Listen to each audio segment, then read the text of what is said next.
আসসালামু আলাইকুম, বিসমিল্লাহির রহমানির রহিম। আসলে হ্যাঁ, নির্বাচনের পর থেকে আর কোনো রিলস অথবা কোনো ধরনের ভিডিও আমি তৈরি খুব একটা করি নাই। আমার কাছে মনে হয়েছে যে আসলে মানে জনগণ যদি তার সঠিক জবাব দেয় তাহলে আসলে আর মানে অনলাইনে এসব মানে যারা এসব অতি কামড়াকামড়ি করে তাদেরকে আসলে আর জবাব দেওয়ার কোনো দরকার নাই আর কি।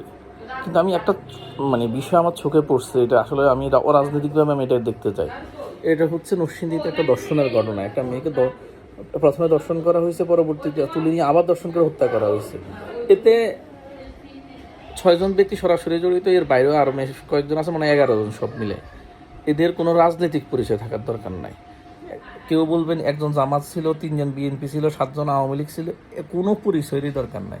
কোনো ধর্ষণকারীর কোনো পরিচয়ের দরকার নাই। দয়া করে এটা শনাক্ত করবেন না, দয়া করে। এতে এসব ফাঁক ফকর দিয়ে তারা দলীয় পরিচয় ব্যবহার করে বের হয়ে যাওয়ার সুযোগ থাকে।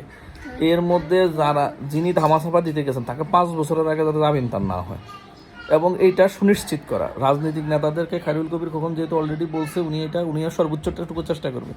সর্বোচ্চটুকু চেষ্টা অর্থ হচ্ছে যে উনি এই বিচার নিশ্চিত করতে হবে, ওনাকে গ্যারান্টি সহকারে নিশ্চিত করতে হবে। আমি জিয়াউর রহমানের একটা গল্প বলি আপনাকে। একবার জিয়াউর রহমানের কাছে একজন দর্শকের পিতা, তিনি বিএনপির বড় নেতা ছিলেন, এমপিও ছিলেন যত সম্ভব। উনি গেছিলেন যে ওনার ছেলেকে মুক্তি দেওয়ার, একমাত্র ছেলে ছিল দর্শনকারী, বলছে ওনার ছেলেকে মুক্তি দেওয়ার জন্য। জিয়া রহমান বলছে আমি একজন দর্শকের পিতার সাথে কথা বলছি না, একজন সংসদ সদস্যের সাথে কথা বলছি।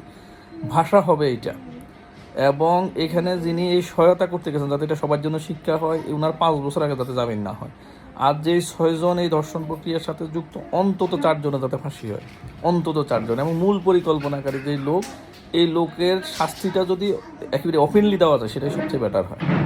সুতরাং এখানে কোনো রাজনীতির সুযোগ নাই, এদের কোনো রাজনৈতিক পরিচয় আমি জানতেও চাই না, আমি এদের ফাঁসি চাই শুধু।